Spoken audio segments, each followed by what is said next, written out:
At approximately 5:35 p.m. on September 4, 2012, officers from the Yonkers Police Department responded to a 911 call about a suspicious package being found in the woods.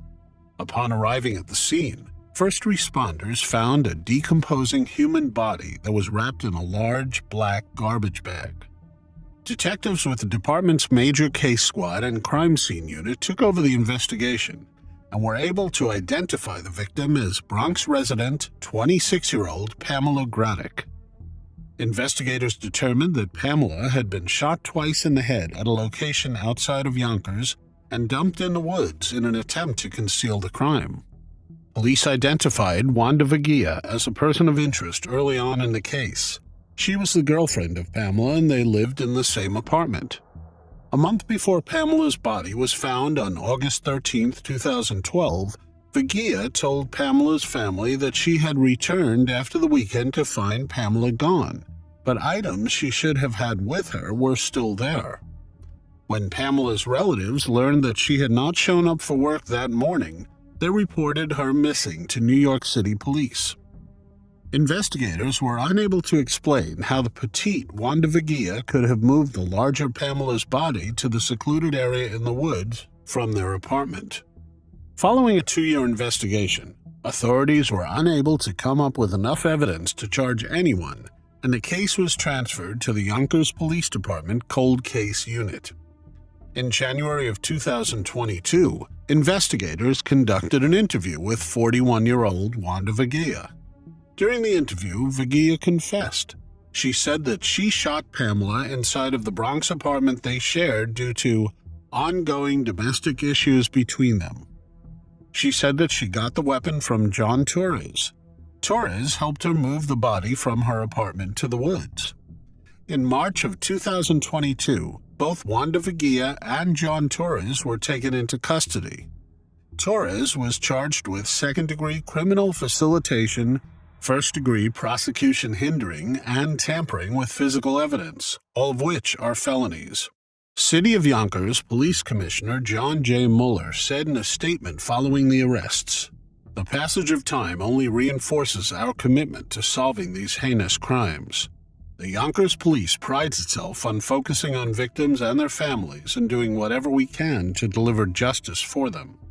I hope that these arrests bring some degree of closure to Pamela's family and friends, and I applaud the extraordinary efforts of our cold case detectives in closing out this case after so many years. Well done."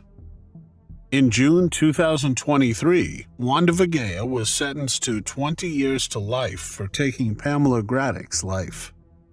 Pamela's sister, Tawana McClellan, had this to say in court: "You took my sister from me. You took my sister from all of us, and I hope that burns in your soul."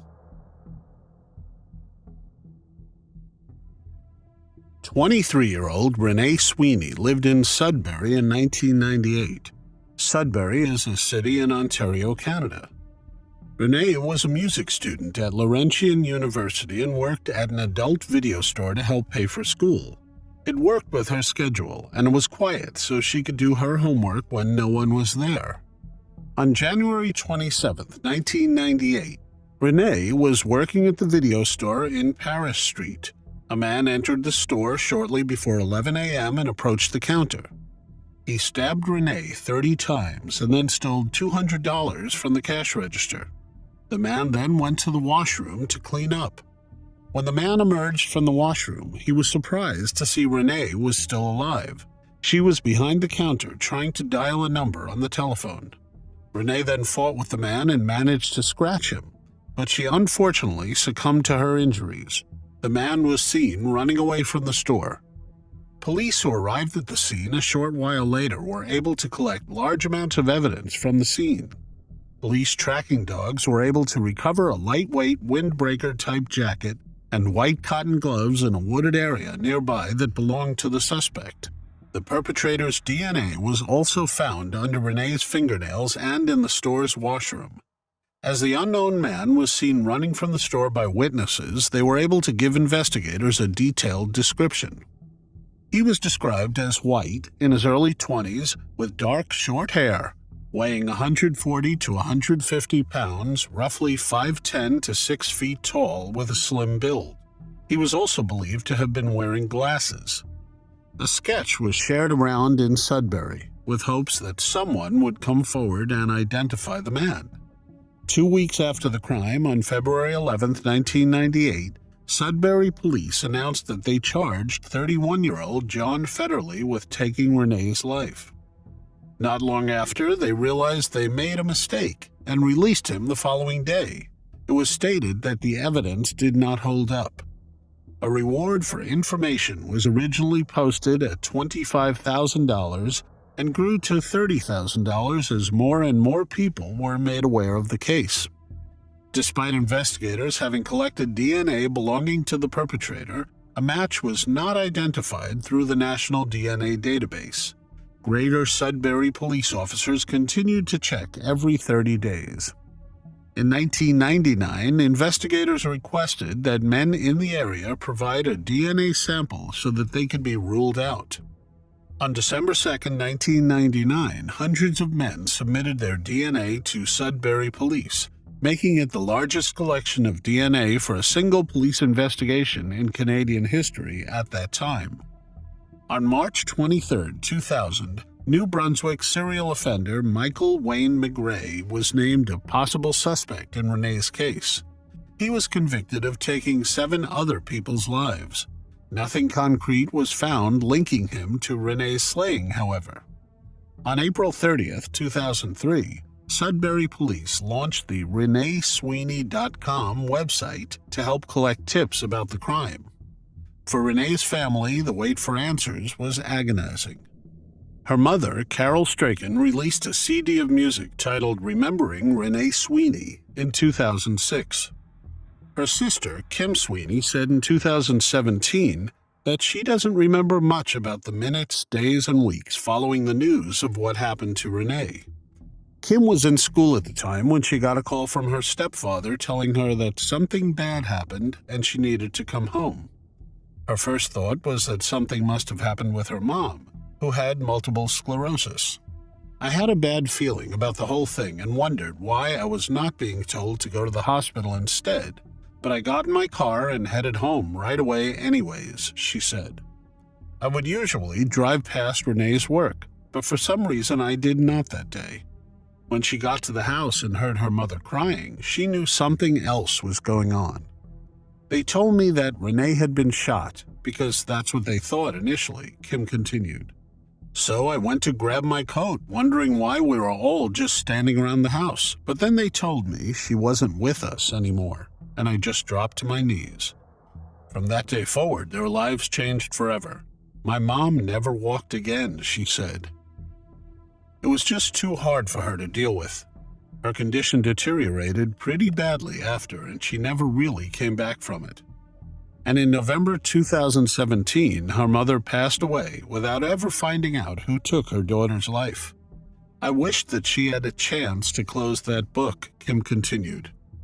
Kim and Renee's biological father, who also had multiple sclerosis, took his own life in 1990, and her stepdad also passed away in recent years, leaving Kim with not a lot of remaining family members.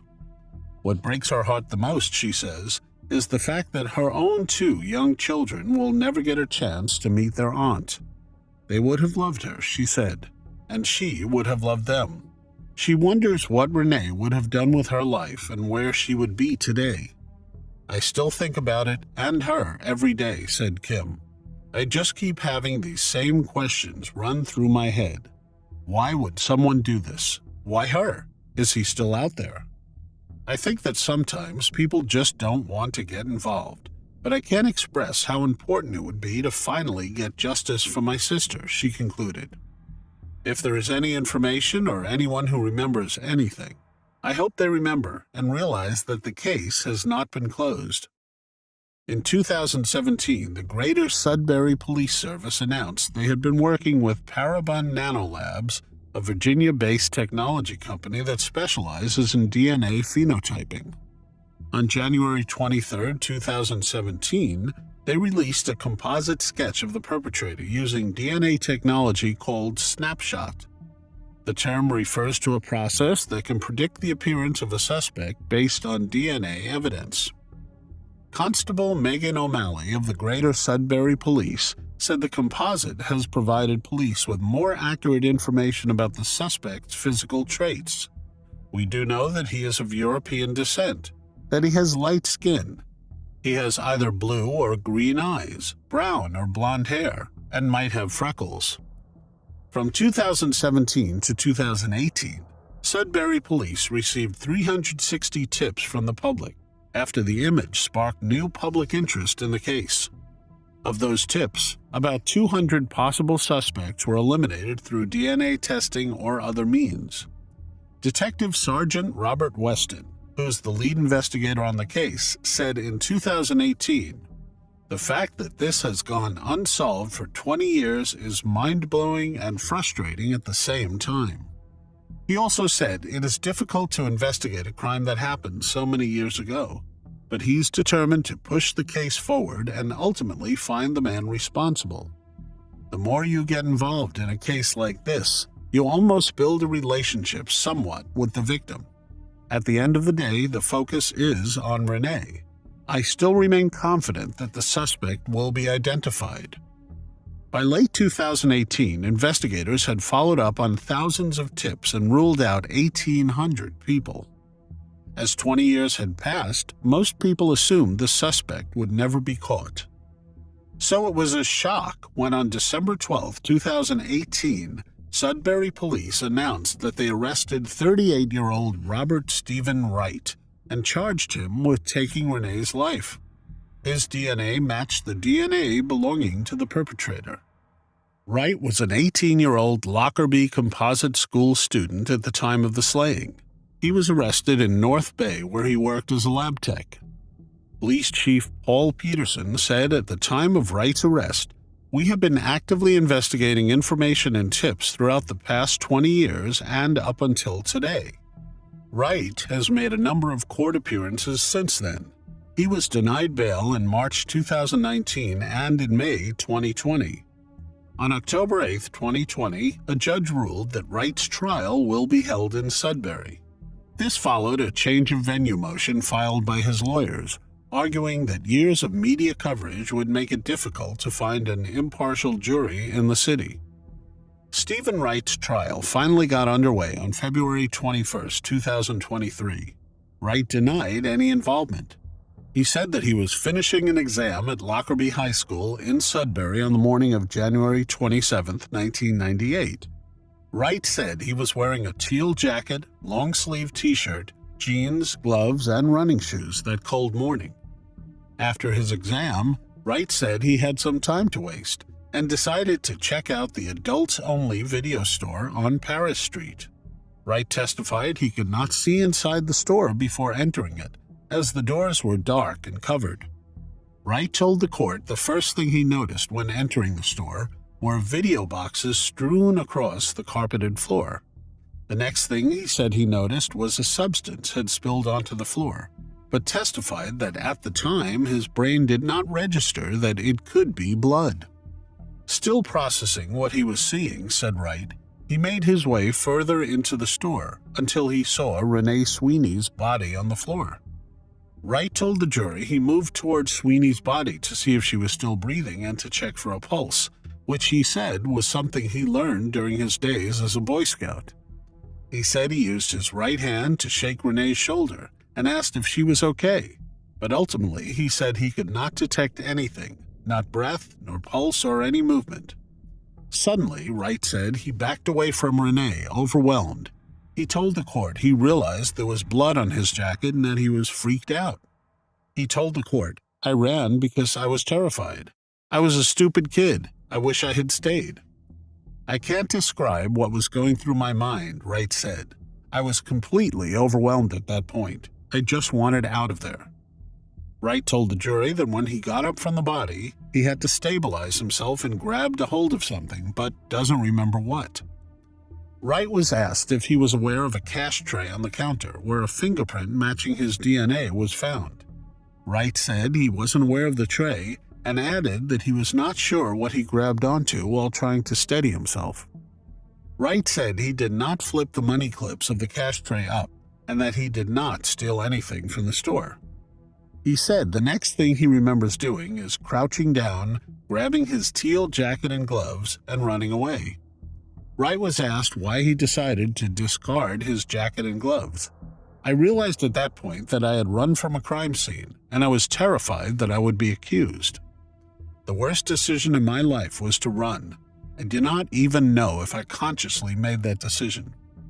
After that, Wright said he briefly thought about going to a friend's house, but decided against it as he did not want to involve anyone else. He said he took the first bus home in Valcuron from the City Center Mall in downtown Sudbury. Wright said he arrived home to an empty house that afternoon. He told the court he never told anyone about what happened, not even his parents. I just wanted to distance myself from the whole thing and forget about it.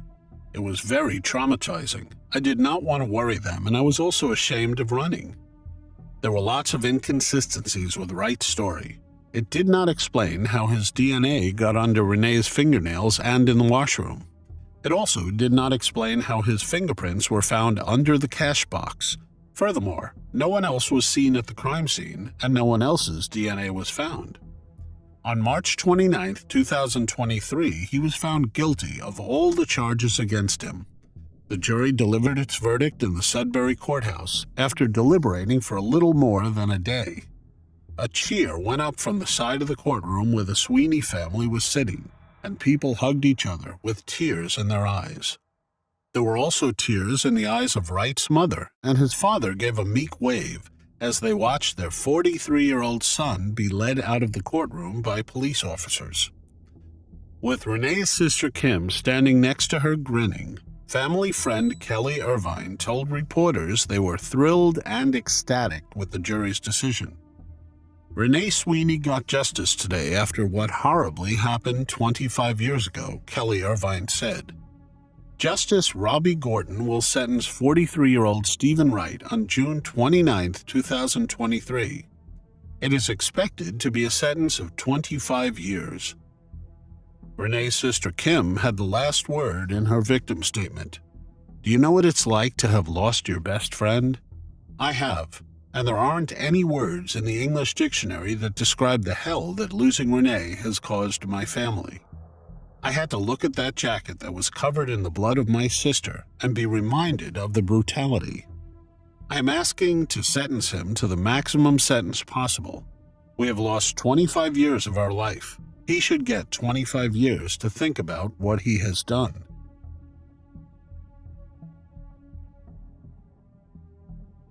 "29-year-old Wendy Augie lived in Bellingham, Washington in 1987. She was a beauty school student and the mother of 2 young children. Wendy was last seen leaving La Paloma restaurant in Bellingham during the early morning hours of April 25, 1987. She was driving her 1972 Ford Torino, which was painted red with a black vinyl top. Wendy was accompanied by the restaurant's bartender, a drifter, who called himself Mike Johnson. Little did she know his real name was Darren D. O'Neill. Wendy has never been seen or heard from again. Her car was found abandoned in Eugene, Oregon on May 2, 1987. O'Neill's fingerprints were inside. When authorities searched Wendy's apartment after her disappearance, they found signs of a struggle, as well as blood, male DNA, and soaked bedsheets. An all-points bulletin was issued for O'Neill. He had worked for the La Paloma restaurant for only 2 days before he disappeared after emptying the cash register and stealing liquor. The United States Customs authorities reported photographing him driving across the border into Canada. He was apparently alone in the vehicle at the time. When investigators finally caught up to O'Neill, he was incarcerated for another crime, but more on that later. Frustratingly, without Wendy's body, investigators did not believe they had enough to convict O'Neill for taking Wendy's life. The case went cold. In 2015, the Bellingham Police Department received a report from the Washington State Patrol Crime Laboratory on evidence found at Wendy's home. The lab used the male DNA found at the crime scene and entered it into the state and nationwide databases. Recently, they were able to match it with O'Neill's DNA. Then on March 1st, 2023, it was announced that 63-year-old Darren D. O'Neill was charged with taking Wendy Augie's life. He was extradited from Oregon, where he was serving a life sentence for an unrelated crime, to Washington State. He is currently being held on a $10 million bond. O'Neill refused to tell investigators where they could find Wendy's body. O'Neill was born on February 26, 1960, in Albuquerque, New Mexico. He was drafted into the Army and had to move to numerous cities, including Bavaria, Germany, and Fort Polk, Louisiana. He was discharged on February 28, 1982, and that is where his crime spree began. It started with public indecencies in Colorado Springs. In November 1984, O'Neill was charged with assaulting a woman, but she ended up disappearing, and the charges were dropped. In 1987, O'Neill moved to Puyallup, Washington, and found a truck driving job in Tacoma. During the evening of January 17, 1987, O'Neill spotted a 14-year-old girl walking on a freeway to a convenience store. O'Neill abducted the girl, assaulted her, and then released her a few hours later. He then moved to Edgewood, Washington, where he found work as a laminator under the alias Herb Johnson. O'Neill took 22-year-old Robin Smith's life on March 27, 1987. Her body was found in his car. It was then, on April 24, 1987, that he took Wendy Augie's life. After that, he moved to Tennessee and ultimately Lakeland, Florida, under the alias John Mayo. On September 22, 1988, police pulled O'Neill over for a traffic violation, but he attempted to escape, prompting a chase. O'Neill attempted to escape on foot after crashing his car into a curb, but was soon caught. O'Neill was positively identified as the person responsible for what happened to Robin Smith through fingerprint analysis. In January 1989, O'Neill agreed to a guilty plea in Robin's case in exchange for a reduced prison sentence. O'Neill was sentenced to 27 years and 9 months in prison, the maximum sentence available under his plea deal. In Oregon, he was sentenced for all his assaults and kidnappings. He was given a total sentence of 135 years in prison. O'Neill is the prime suspect in the kidnapping and slaying of 22-year-old Leah Elizabeth Zubert. On June 9, 1987, Leah was heading from Twin Falls, Idaho for Boise to reach the airport where her fiancé, Dwayne Abbott, was meeting her. Leah experienced car trouble on Interstate 84 near Mountain Home. A friend she called from a truck stop was the last person to hear from her. When she did not arrive at the airport, her family reported her missing. On June 13, 1987, motorists east of La Grande, Oregon, discovered her body. She had been strangled. Several witnesses saw a man matching O'Neill's description at several nearby locations along the interstate, as well as in Spokane, Washington, hours after Leah Zubert went missing. O'Neill is also suspected of the failed kidnapping of a woman in Burley, Idaho, a week after, though no further details have been provided. Darren O'Neill is currently awaiting trial in Wendy Augie's case. Dispatchers received reports of shots fired on Winship Street in Hartford, Connecticut on June 22, 2019. When officers arrived, they found a man in his 30s who had been shot. He was transported to Hartford Hospital and underwent emergency surgery. The man has since recovered from his injuries. A second man was found in a vehicle nearby. The man was not alive anymore and had been fatally shot. Authorities identified the man as 24-year-old Eros Diaz. He lived in Avon, Connecticut. Eris's family offered a $500,000 reward for information leading to an arrest and conviction. After a lengthy investigation, police said 35-year-old Gino McMahon of Hartford was identified as a suspect. McMahon was arrested on June 13, 2023, and charged with taking Eris's life. A motive has not been made public, but it was noted that both Eris and McMahon were involved with illegal substances. Witnesses came forward, placing McMahon at the crime scene as well as DNA on a hat found near the crime scene. He is being held in lieu of $3 million bail and is set to appear in Hartford Superior Court on July 10, 2023.